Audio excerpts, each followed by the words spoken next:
చెప్పేవా చెవిలోన ఒక మాట, పువ్వులతో తుమ్మెద చెప్పే మాట.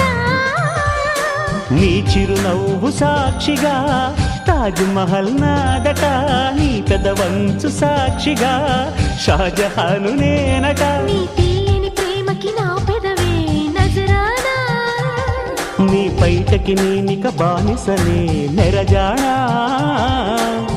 అనంతాల ఆత్మ నీవై చేరుకున్న వేళలో, కోకలు కట్టిన కోయిలా ఓ కమ్మని కౌగిలియవే. తేనెలు మరిగిన తుమ్మెద కను చూపుల గారడి చేయకే.